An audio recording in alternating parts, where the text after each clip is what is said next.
Dan akhirnya ya udah sadar kan. Nah di situ yang ngelihat gua ya Teh Wiwi ini sama nyokap gua bang, ada sosok pocong tapi warnanya merah. Tapi nggak utuh badannya bang, kita cuma ngeliat dari pinggang doang.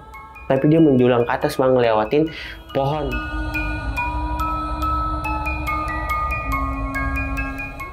Nah pas mau gue buka pintu, di situ ada sosok perempuan, tapi kayak pakai baju kebaya merah, terus kayak pakai topi bulat gitu, dan rambutnya tuh warna pirang panjang, sambil gendong bayi.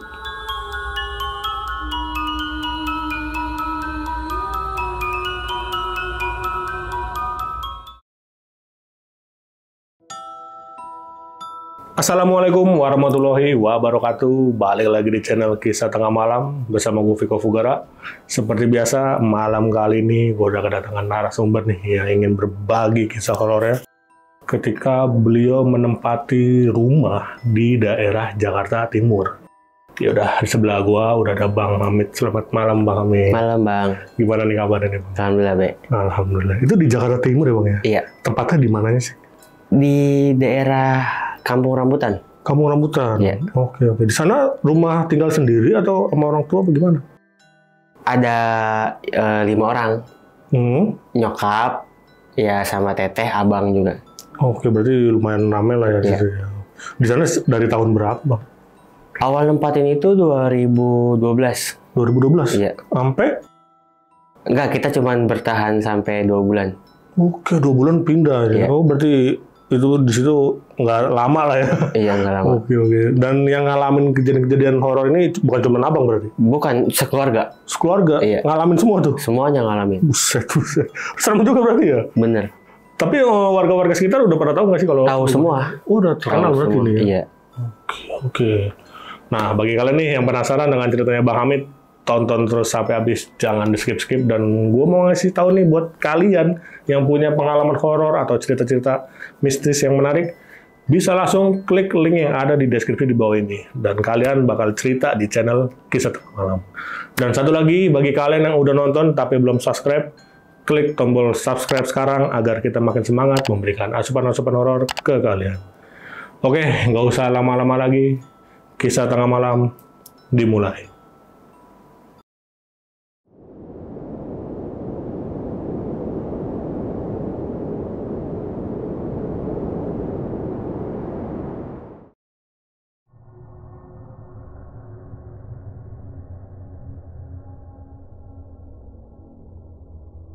Nah, jadi gimana tuh Bang ceritanya Bang?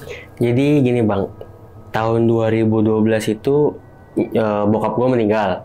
Setelah 40 harian bokap gue meninggal, punya bos nih bokap gue, kerja lah ya. Nah bosnya itu nawarin rumah tempat tinggal, karena kan gue dulu tuh ngontrak lah. Jadi ya ditawarin buat ngomong ke nyokap gue, Bu tempatin rumah saya aja mau gak? Ada di daerah ya Jakarta Timur masih. Boleh, bisa dilihat dulu nggak Pak? Jadi ini bos bapak gua yang punya rumah itu. Ya udah, gua sama nyokap gua, maksudnya gue ikut nyokap gua lah buat ke tempat lokasi rumah itu. Survei. Iya, ya nggak jauh lah karena gue juga masih orang situ kan. Nah pas udah nyampe rumah itu, emang gede, rumahnya gede. Ya kamar ada 4 lah, pokoknya ya gede gitu. Dari awal pun mak gue bilang kayak, ini bener Pak gitu, rumah ya bener, masa rumah bohongan gitu. Enggak, maksudnya ya emak gue nggak cerita lah apa yang dia rasain gitu. Gua ya namanya gue masih kecil kan, ya umur 10 tahun lah, gue ikut aja kan. Nah singkat cerita 2 hari kemudian nih bang, kita semua itu ada, ya misalnya gue sebutin ya, kayak Teh Wiwi, Kak Teh Wiwi, Teh Kiki, Ayogi, gue sama nyokap gue. Kita ke situ berlima rame-rame, ya bawa mobil pick up lah buat angkut-angkutin barang tuh 2 hari kemudiannya. Nyampe di situ udah beres-beres, udah kelar. Nah, yang punya rumahnya ini bos bapak gua, dia pesen, saya tolong banget, maaf banget, saya amanatin kamar yang satu, yang paling pojok sebelum kamar mandi lah, jangan pernah dibuka. Nah jadi kan nyokap gue sama yang lain juga ya udah karena kita kan dipinjemin gitu kan, ya dikasih tempat tinggal lah ibaratnya. Oke, jadi kita menghargai amanat dia lah dan kita juga jaga kepercayaannya. Gue tempatin lah hari itu juga. Ya udah beres kan semuanya. Sehari 2 hari bahkan 3 hari itu masih nyantai banget lah bang, kayak nggak ada apa-apa gitu. Ya udah layaknya kita sebelum kontrak gitu, nggak ada gangguan segala macem. Dapat seminggu itu gangguan tuh bener-bener ada banget bang, bahkan setiap harinya gitu. Jadi teteh gue ini ya yang gue sebut Teh Wiwi itu dia kesurupan bang. Jadi gampang banget kesurupan gitu, dan dia juga ya bisa ngeliat lah gitu. Pertama kali itu dia di ruang TV kan, jam 5:30. Itu gue udah dapat seminggu ya ditempatin di rumah itu, dan tiba-tiba dia itu teriak, dia pengen bawa emak gue gitu. Teriak? Iya. Jadi teriaknya tuh kayak gue pengen bawa ibu ini. Gue pengen bawa ibu ini, maksudnya emak gue gitu. Gue pengen bawa dia. Gue nggak terima tempat tinggal gue ditempatin sama mereka. Akhirnya emak gue kan nanganin tuh, ya nyembuhin lah. Dan emak gue nyamperin, itu bener-bener ngamuk bang, kayak dihadepin sama emak gue kan. Emak gue mukanya tuh diludahin. Sama emak gue diludahin balik, sialan lu jin gitu. Dan akhirnya ya udah sadar kan. Nah di situ yang ngelihat gue ya Teh Wiwi ini sama nyokap gue bang, ada sosok pocong tapi warnanya merah, tapi nggak utuh badannya bang, kita cuma ngeliat dari pinggang doang. Nah jadi kan itu di belakang rumah halaman taman ya, ada tembok nih tinggi. Nah itu dia di situ karena kan kita kesurupannya di ruang tamu ya, dekat mau ke arah lorong itu kebuka tuh pintu belakang. Nah di situ ya udah sosok pocong benar-benar gede tinggi, cuman gak ada ya kelihatannya cuma segini doang, tapi dia menjulang ke atas bang, ngelewatin pohon, karena di situ ada pohon beringin, pohon rambutan gede-gede lah. Emang masih hutan di samping belakangnya juga. Kebun ya? Iya kebun. Gua di situ teriak kan, itu apaan mak gitu. Mak gua ngeliat kan langsung tutup mata gua tuh ya, karena ya masih bocah kali ya.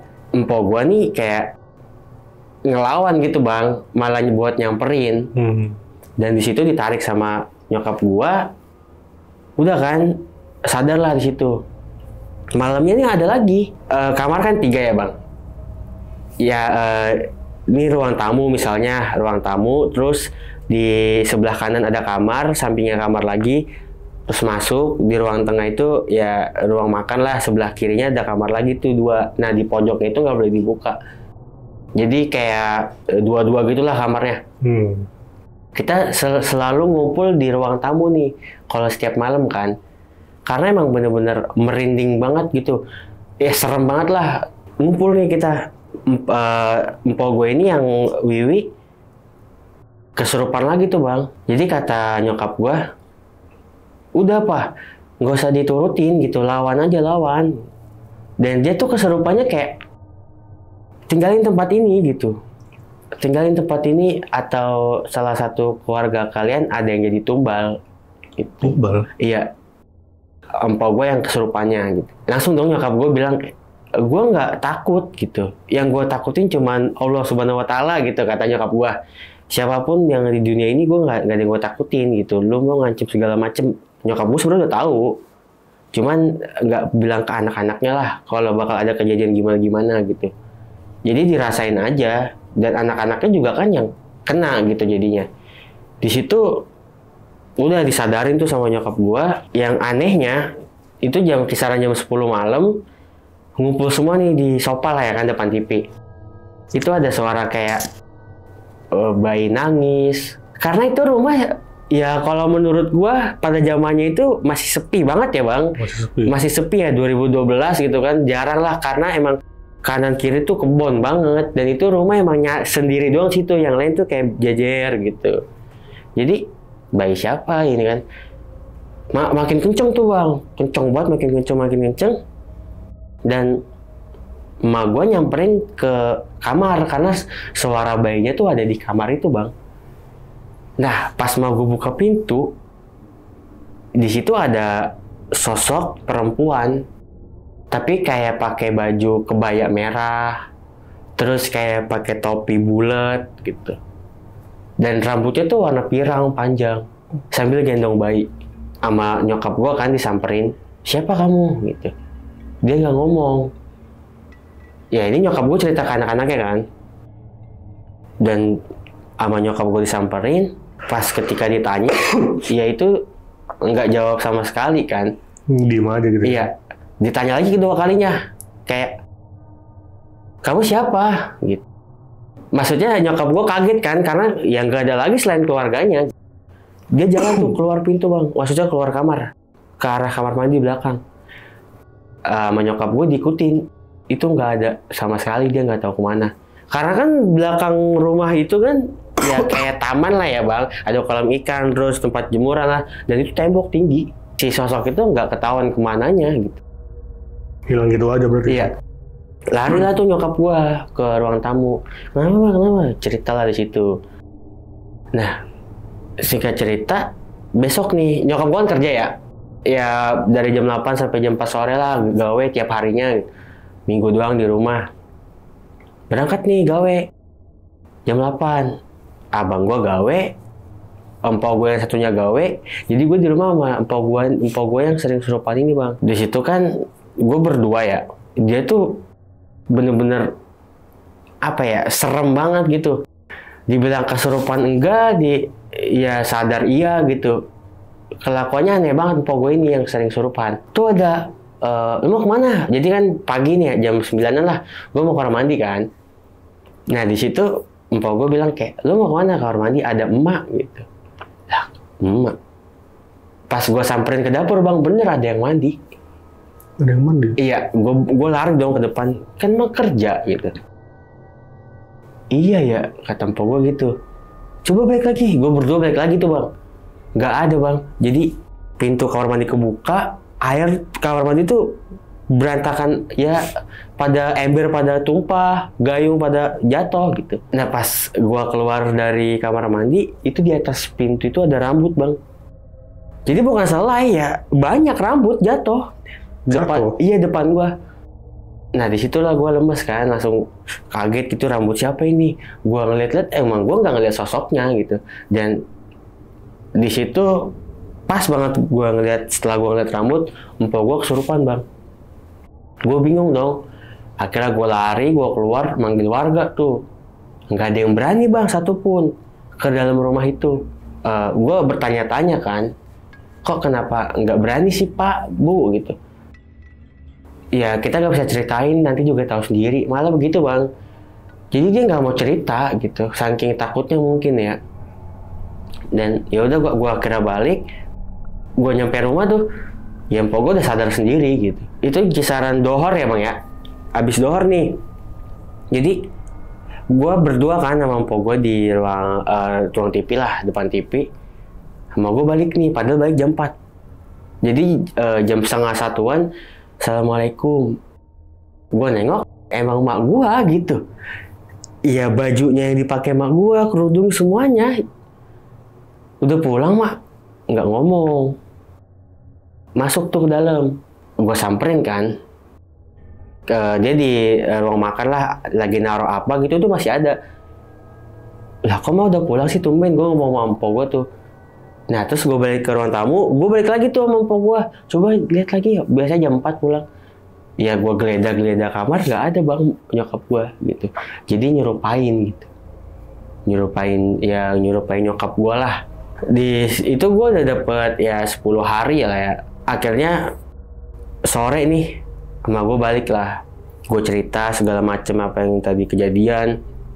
Udahlah, gak apa-apa gitu. Bertahan aja dulu sampai sebulan 2 bulan kayak gitu. Soalnya emak penasaran nih gitu. Jadi gue nggak tahu tuh apa yang dia penasaran sama nyokap gue. Abis isanya itu abang gue balik nih gawe. Itu dia bawa cewek gitu. Di belakangnya tuh ada cewek ngikut. Jadi iya layaknya manusia. Itu kita semua ngelihat. Jadi kan nyokap gue nggak tahu ya kalau abang gue punya cewek atau gimana. Siapa? itu siapa Gi yang dibawa? Gitu, pacar. Mana sih nengok, nggak ada bang. Tapi kita semua ngelihat. Cantik banget pada saat itu. Jadi kayak, apa sih nggak ada, orang balik sendirian. Itu kecot tuh kayak, udah gue capek segala macam, balik kerja. Gitu. Dia masuk, ikut masuk si cewek itu. Ikut masuk, tapi abang gue masuk kamar, dia nggak masuk kamar bang. Ikut jalan aja nyelonong ke arah halaman belakang. Nah di situ kita cari lagi, ya nggak ada. Jadi apa yang dilihat satu orang ngelihat semua bang. Nah pada jam jadi setelah bang gue balikan itu yang tadi ada sosok ya kan ya ngikutin tuh. Terus jam 9 malam ini hujan bang. Hujan deras. Nyokap gue kan jemurin pakaian di belakang ya. Di situ kalau celana kan pasti kalau tembok begini kan digantungin gitu. Jadi kakinya ini begitu. Apa nggak gantung? Gantung. Nah itu pas mau ditarik kaki orang bang. Jadi kan ya namanya hujan buru-buru dong. Ambil. Pas lakir itu ada celana lepis ya, celana lepis abang gua. Ditarik sama gua itu kaki. Nempel kaki? Kaki, bukan. Jadi celana itu kaki. Dan ditarik lagi bener-bener kaki. Kakinya tuh bener tua banget. Ya pokoknya berdarah-darah lah. Pas mau gua nengok ke atas. Itu nenek-nenek bang begini. Mau gue langsung lari, sialan. Astagfirullah, langsung lari. Kenapa gitu? Mandi nih. Maksudnya setelah dari situ, empok gue kesurupan lagi. Ya pokoknya kesurupan terus lah bang. Selama gue tinggal di situ. Sering ya? Sering banget. Ya empok gue ini kesurupan. Jadi kesurupan, ya disembuhin, disadarin lagi. Mandi nih nyokap gue. Jam 10:30 lah ya mandi. Nah itu jadi mandi kan kayak ya udah setelah mandi nih bang, beres mandi itu pas lagi mau pakai baju di pahanya ini ada 5 telapak jari, 5 begini. Nah pas sama gua sadar, astagfirullah ini apaan ini, biru bang tapi 5. Kalau kita kan biru paling cuman bulat doang atau garis doang, ini 5 jari langsung. Kayak napak tangan. Jelas banget itu, jelas biru apa hijau gitu. Pas emak gue bilang, sampai segininya lu iseng sama keluarga gua gitu. Nah gue nengok ke atas, jadi kan di kamar kan ada di pintu kamar paling pojok, di pintu di pojoknya itu di atas pintu ada pala bang. Itu pala doang. Pala doang, rambutnya warna kayak emas-emas pirang gitu, hidungnya mancung, putih juga putih merah-merah kayak orang Belanda lah disebutnya. Nah dan di situ dia ketawa, wah tinggalkan tempat ini atau salah satu keluarga lain ada yang ditumbal. Digituin tuh nyokap gua. Masih bertahan tuh, masih sialan lu, gue nggak takut, mau dilawan sama nyokap gue. Dan katanya tiba-tiba ngilang gitu aja. Nyokap gue langsung ngambil GSTR apa tangga kan, disamperin bang ke dia sampai ke plafon. Nyokap gue kalau samperin begitu tuh, kalau ditongolin langsung disamperin kan. Dan di situ ngumpul tuh bang di ruangan tamu, kita ngumpul ngomongin tuh soal kayak kenapa sih kamar nggak boleh dibuka gitu. Kayaknya ini jurik dari kamar semua nih gitu. Kata nyokap gue. Abang gue penasaran dong. Iya kenapa ya nggak boleh gitu. Ya kita baru ngomongin aja gitu. Belum berani ngebuka. Nah singkat cerita besoknya yang punya rumah ini datang bang. Gimana betah kan gitu. Abis ngomong kayak gitu. Dia masuk tuh. Tapi nggak masuk ke kamar bang. Dia lewat belakang. Terus naik tangga manjat tembok itu tuh. Manjat tembok yang di belakang halaman. Mau kemana pak? Oh ini saya mau lihat kebun. Soalnya kan gak bisa lewat depan katanya. Iya juga sih gang sempit kan. Ya udah akhirnya jangan ada yang naik tangga sini ya gitu. Tangganya dibawa sama dia, ditaikin. Gue kan penasaran ya pengen lihat nggak bisa gitu. Ya udah tuh akhirnya nggak lama kemudian dia keluar dan ya udah saya pamit dulu ya dia bilang. Udah kayak gitu doang dia datang. Makin penasaran kan keluarga gua gitu. Makin benar-benar penasaran banget. Nah pada malam itu juga emak gua ada panggilan nih. Jadi kan kalau nyokap gue itu kan kayak tukang-tukang ngobatin orang ya bang, kayak ya kesurupan, penyakit-penyakit gitu. Itu jam 11 malam dijemput lah sama yang manggilnya itu. Gue di rumah ini ya berempat. Nah jam 11 malam itu gak lama nyokap gue jalan, itu bener-bener ada suara mandi lagi bang. Itu bener bur jelas banget suara shower lah. Bukannya mau jalan ya? Iya, itu siapa yang mandi? Nggak ada yang berani ke belakang dong. Coba yuk di belakang, rame-rame tuh bang belakang. Bener, kamar mandi kebuka lagi, terus anduk nyokap gue yang sering dipakai itu geletak di kamar mandi. Dan di situ kita semua lari. Pintu kan kekunci ya, maksudnya dikunci dari dalam. Itu nggak sempet dibuka bang. Dijebol, ditarik, sampai gagang ini patah, jendela kaca jendela dipecahin. Nah, kita orang saking paniknya berebutan pintu lah buat keluar. Nggak lama, jam 12 itu nyokap gue balik kan. Nah, nyokap gue balik, iya tadi meninggal, yang nggak wajar banget lah meninggalnya. Ya tetangga ya, beda RT lah, cuma masih tetangga satu kampung gitu. Kenapa? Ya yang mak gue lihat itu kayak dari keluar pas muntahnya itu belatung, terus kalajengking lah, segala macam hewan-hewan bahaya gitu. Nyokap gue bilang kayak nggak ada yang beres nih di kampung ini gitu. Wah, gue semakin takut kan. Akhirnya ya udah tuh di situ kita semua istirahat kan, karena nyokap gue udah balik. Itu satu kamar rame-rame bang, jadi gue nyokap gue sendirian. Jam 3 nih gue pengen ya buang air kecil kan. Gue minta anterin abang gue, dianterin tuh.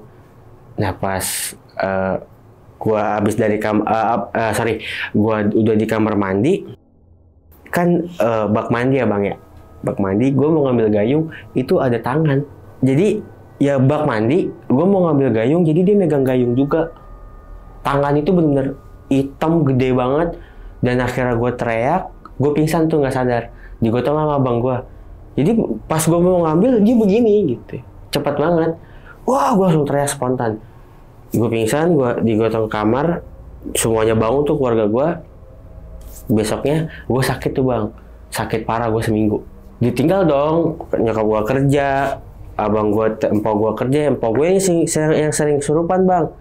Itu dia yang jagain gue kan. Jadi gue di dalam kamar. Kisaran jam 9 apa jam 10 pagi itu empok gue manggil kan, teh tolong ngambilin gue pengen nyarap lah ya, gue pengen sarapan terus minum obat. Iya keluar kamar tuh. Pas masuk lagi bawa makan sama minum lah ya, dia rambut dia acak-acakan dan dia begini. Gue langsung teriak sekencang-kencang mungkin, dan itu nggak ada orang yang dengar satu pun bang. Pokoknya setiap keluar gue atau keluarga gue yang teriak sekencang-kencangnya karena panik, nggak ada yang dengar, tetangga satupun. Jadi kayak pakai peredam aja tuh rumah, padahal tembok doang. Sengaja kan kalau kita ketawa ngobrol kenceng kedengeran dong. Itu nggak sama sekali. Dan gue nggak pingsan ya, gue teriak, gue merem. Tiba-tiba ya udah, dengan kagetnya gue, empok gue di depan gue kan duduk. Kenapa sih lo teriakan? Ini gue gitu. Gue TWB. Bukan. Jadi gue kejang-kejang gitu bang. Ya pokoknya selama gue sakit itu gue jadi emak gue balik kerja nih. Singkat cerita, emak gue balik kerja. Jadi empok gue ini lagi gendong gue bang. Ya bocah 11 tahunan kan masih digendong kan, udah gede dong. Itu di halaman belakang. Hamid mana wi gitu. Ada di kamar. Jadi empok gue di ruang tamu. Nggak ada di kamar. Akhirnya emak gue ke belakang lah, ya naruh makanan di meja makan kayak, terus ngeliat, itu kok Wiwi gitu. Padahal empok gue di ruang tamu, disamperin dong. Hamid ngapain? Itu gua yang digendong, gua asli sadar, dan gua nyadar itu Teh Wiwi tapi bukan. Jadi nggak masuk akal banget menurut gue ya bang. Gue ini digendong sama makhluk halus gitu. gue digendong sama makhluk halus dan nyokap gue ngeliatnya ini empok gue digendong apaan mak gitu. Gue posisi lagi duduk. Ya jadi kan kita ada bangku goyang gitu bang, di belakang tuh taruh belakang. Nah gue posisi di situ dan gue baru sadar kenapa gue tiba-tiba di sini gitu. Yang tadi gue di kamar dengan gue kondisi sakit, empok gue kaget dong. Wiwi di sini, apaan sih yang dilihat? Dari awal sampai gue nempatin di situ bener-bener nggak habis pikir banget gitu bang. Dari gangguan, dari teror, bahkan nampakin gitu. Kita udah dapet udah dapat sebulan lebih ya bang. Itu masih aja gitu karena emang padahal tuh di awalnya itu kita udah ya biasa kalau rumah baru tempat ini kan kayak selamatan lah, di ngajiin segala macem, udah bahkan sampai 3 kali gitu. Dan kita udah dapat sebulan 2 bulan kurang lah. Karena memang mau ada acara 100 harian bokap gua kan, tapi sebelum nih. Jadi kita ngajiin lagi tuh kayak bikin selamatan lah di rumah itu. Ya mungkin menurut keluarga gua nggak seberapa paling.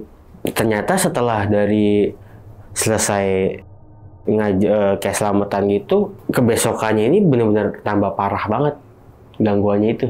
Tambah banyak lagi. Iya. Dan itu tuh kita ngedenger di dalam kamar itu suara orang minta tolong bang. Nah itu pertama kali denger keluarga gua, sekeluarga lah yang nempatin di rumah itu. Kayak tolong, banyak banget. Suara bayi, nangis, suara kayak minta ampun. Nah di situ makin penasaran dong. Nyokap gua ya tetap nih, nyokap gua kerja. Pas gua dapet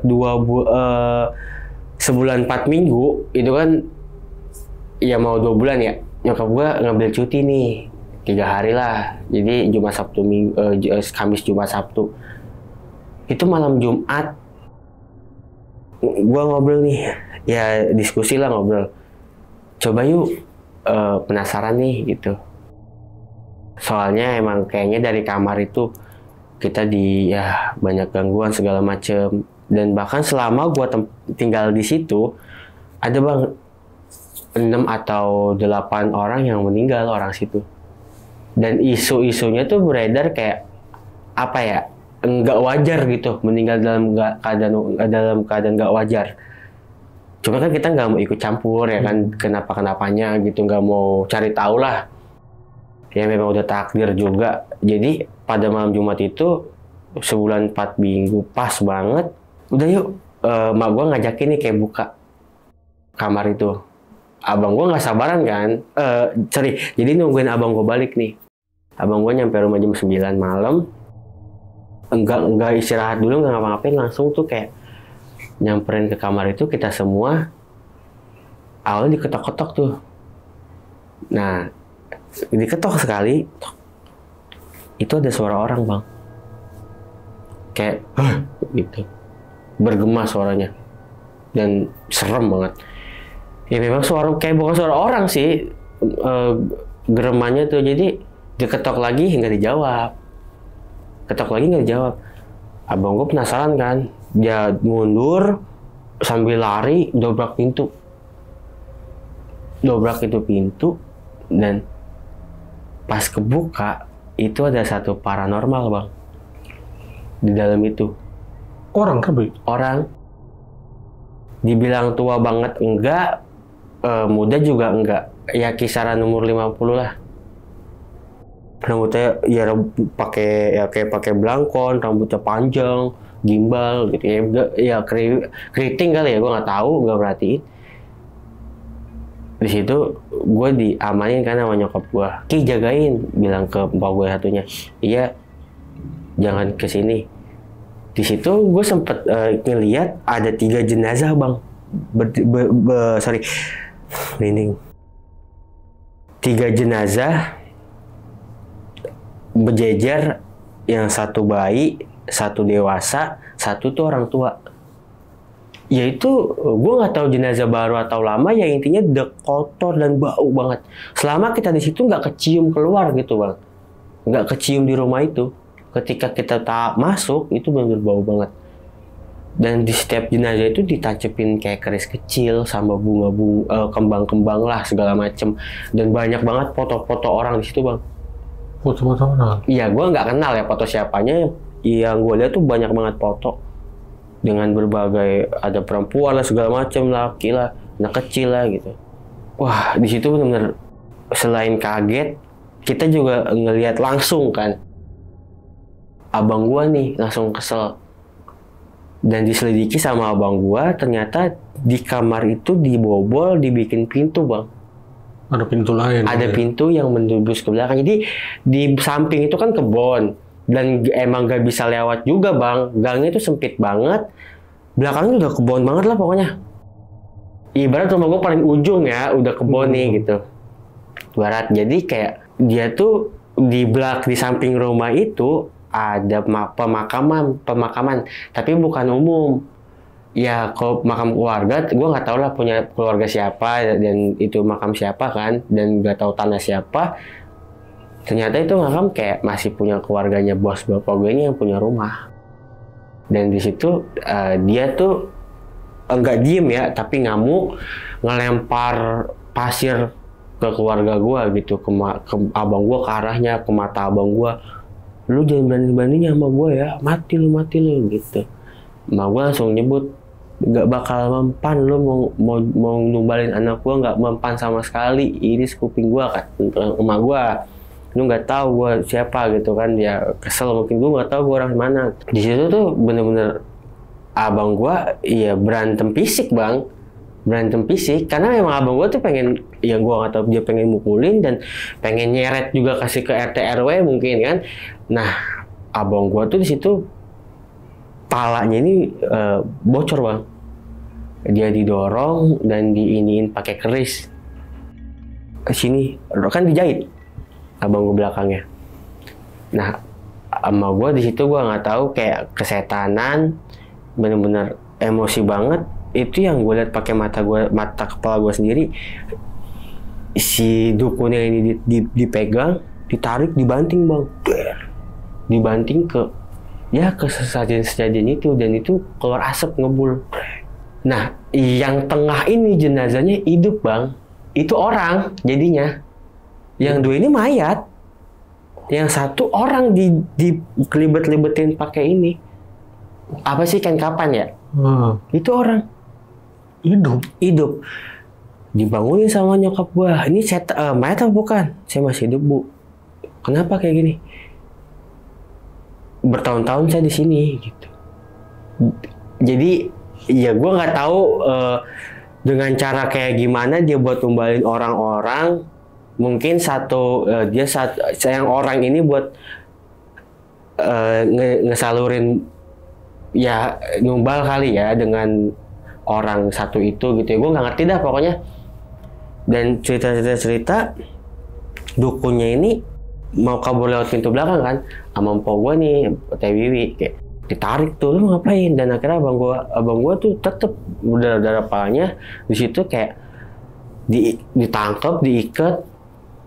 Nah, baru kita keluar, itu udah sempet dipoto-fotoin kan dulu sama abang gua tuh, ya pakai HP ya Samsung long lah ya, nggak ada kamera depan, mungkin kamera belakang gitu.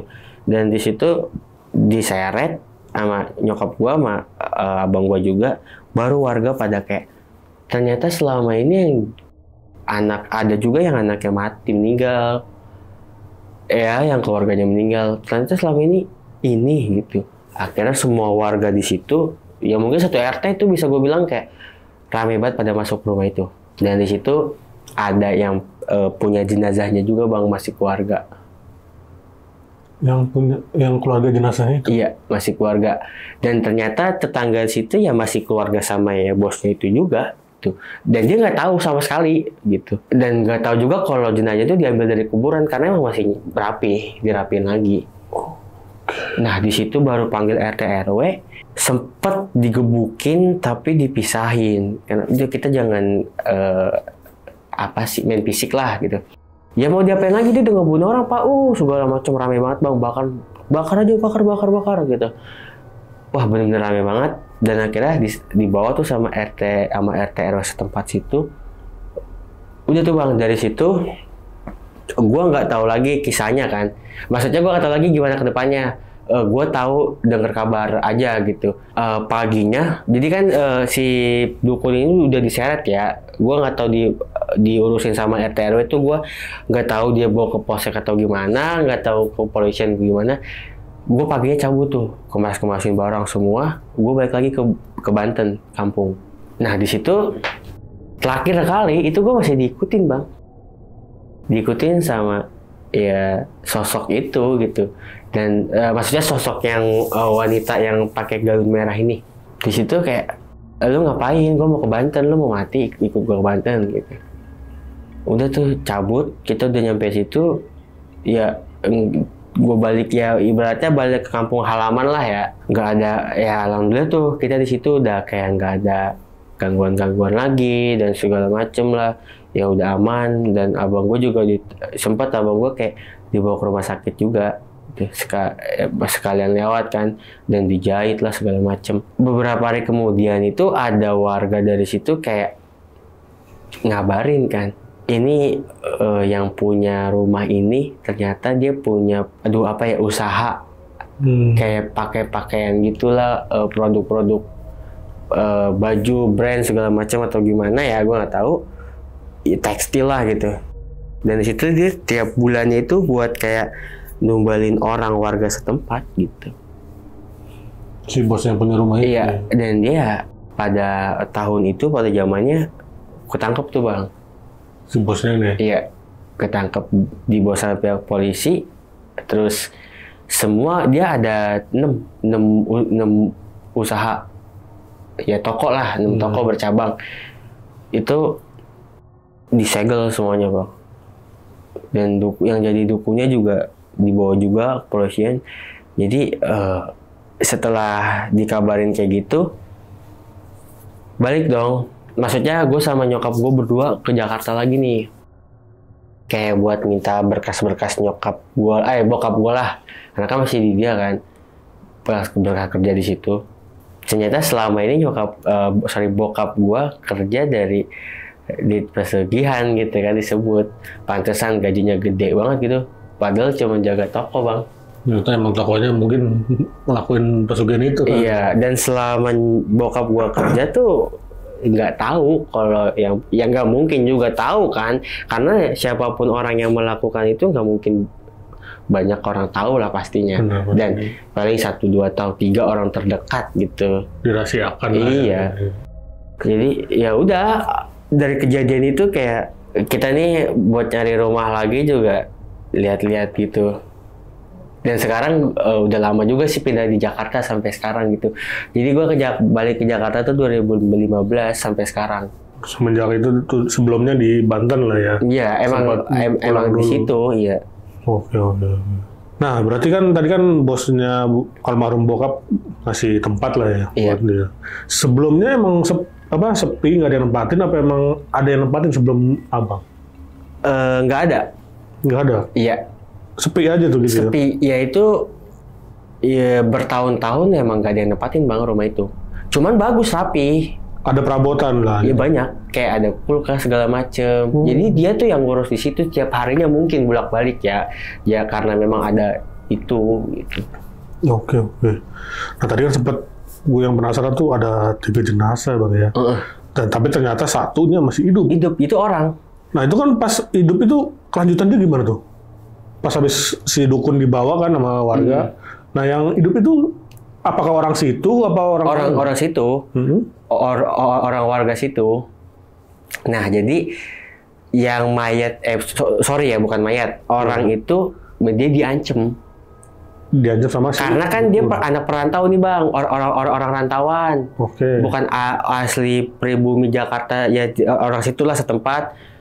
Dia nanya-nanya kerja dan apa aja saya mau, kan diinterogasi tuh pada saat itu kan, dengan dia masih pakai kain kapal gitu dilibet.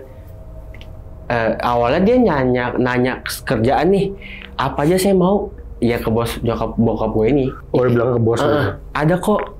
Dan dia diajak ke situ. Kalau dia misalnya dia keluar atau ngebantai ya dia bakal mati gitu. Dan dia mungkin buat ritual kali bang. Ya buat ritual ya. Mungkin baru kali. Iya. Oke.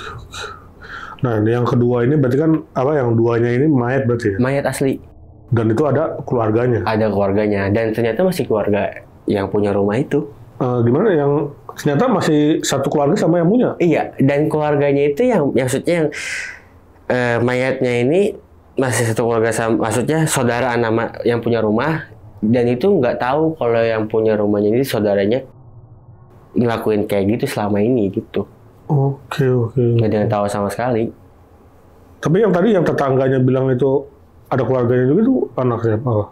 Keluarganya yang mana itu? Iya, jadi masih keluarga yang punya rumah itu. Maksudnya saudaraan lah gitu. Masih saudaraan. Iya. Dan dia sebagai saudaranya pun nggak tahu kalau saudaranya ngelakuin hal seperti itu gitu. Berarti dia ngambil jenazah. Tapi si jenazah ini emang tadinya udah meninggal. Udah. Dikubur tapi diambil gitu? Diambil. Ya mungkin. Oke. Berarti si dukun ini yang kerja gitu ya? Iya. Tapi selama kejadian itu dari awal sampai abang pindah, maksudnya pertama-tama nempatin nggak nyium bau apa-apa gitu bang? Banyak bang. Bau yang jenazahnya ini? Oh, kalau bau kayak busuk atau bangkai kita nggak nyium. Nggak kecium? Jadi paling cuman kayak bau amis, nyengat banget lah, kadang bau melati, terus bau kayak dupa gitu. Itu doang. Oke. Nah, berarti juga kan tadi kan emang nggak kelihatan dia karena akses masuknya ada lewat belakang ya. Ada pintu rahasia lah ya. Oke. Dan kemungkinan besar kan waktu itu si bosnya sempat ke belakang tuh. Iya. Tapi abang nggak tahu itu dia kemana ya? Nggak tahu. Entah, mungkin muter kali gitu ke situ, kita nggak tahu juga. Tapi dia balik lagi. Keluar lewat dalam rumah itu pakai tangga. Oke. Nah tadi kan juga ada ini bang ya, sosok kayak cewek Belanda. Iya. Nah di situ abang tahu nggak cerita di balik sosok itu apa sih? Yang gua tahu dari cerita-cerita warga situ aja ya, yang orang-orang dulu lah. Itu disebut ya mungkin orang-orang sebagian tahu kali kampung Vietnam gitu ya. Nah itu emang banyak dulunya tuh kayak bekas-bekas orang Belanda bang. Orang-orang Belanda? Iya orang-orang luar lah gitu. Disebut apa ya komplek khusus itu mungkin orang-orang Belanda, orang luar gitu. Dan memang identik banget kayak bekas orang-orang zaman dulu bang, penjajahan gitu bahasanya. Yang gue tahu dengar dari cerita warga setempat, dari nyokap gue juga gitu. Oke. Nah tadi balik lagi nih bang ke yang orang yang lagi diritualin tadi nih bang, yang masih hidup ya bang ya? Iya. Dan dia tadi bilang berapa lama dia di situ? Ya gue nggak tahu berapa lamanya. Ya dia tuh kerja di situ aja gitu. Cuman gue nggak tahu kayak berapa tahunnya gue nggak tahu bang. Dia nggak cerita juga gitu. Oh berarti dia intinya dia tahunya di situ lagi kerja ya gitu ya. Nah itu dikasih makan berarti dia bang? Ya mungkin dikasih makan. Selama dia kerja situ ya pasti dikasih makan lah. Kan emang di dalam kamar itu ada pintu belakang bang. Maksudnya dibikin, dijebol. Nggak ada orang tahu. Berarti emang kuat juga dia kerjanya. Rebahan dong, nggak mau pakai baju kain kapan begitu ya. Parah. Oke. Tapi dia nyebar, ngasih tahu info nggak sih bahwa gua ngelakuin ini buat ini gitu. Dia nggak tahu apa. Karena memang dia satu perantauan kan. Dari awal tuh dia dengan alasan kayak buat bayar kontrakan, buat ya kebutuhan hidup juga, orang jauh gitu kayak. Dan ternyata emang gak harus bayar kontrakan, tapi ya sesat. Nggak, maksudnya tapi dia tahu nggak sih tujuan dia ngelakuin itu buat apa? Tahu. Ya pasti tahu lah. Dia ngasih tahu nggak ke yang nanya-nanya warga ini? Wah kalau itu gue nggak tahu ya, karena pada saat diinterogasi tuh ya udah keluarga gue tuh pada balik semua, jadi keluarga gue nyerahin aja ke RT RW gitu. Di bawah lah ya? Iya, dan di situ gue nggak tahu sepenuhnya interogasi kayak gimana-gimananya. Oke. Nah tadi kan yang awal-awal juga abang sempat ngeliat sosok pocong Iya. tapi warna merah ya bang ya. Iya merah. Dan itu yang lihat siapa aja bang? Gue bertiga, gue nyokap sama empok gue nih yang Wiwi. Itu benar-benar jelas banget bang. Tapi nggak kelihatan mata atau gigi gitu, ya rata aja gitu. Oh, nggak kelihatan gitu ya. Ya kalau di film kan paling pocong standar ya bang ya, kayak manusia gitu tingginya, itu benar tinggi banget asli. Dan warna merah ya. Iya, setara sama pohon lah. Oke, dan di setengahnya gini maksudnya ketutupan tembok Iya, gue nggak tahu deh. apa buntung? Iya, itu gue nggak tahu. Pokoknya gue ngelihat jelas itu ya dari pinggang udah ke atas. Oh. Itu benar tinggi banget. Tapi abang tahu itu pocong gitu ya? Iya, emang bentuknya pocong jelas. Pocong. Oke.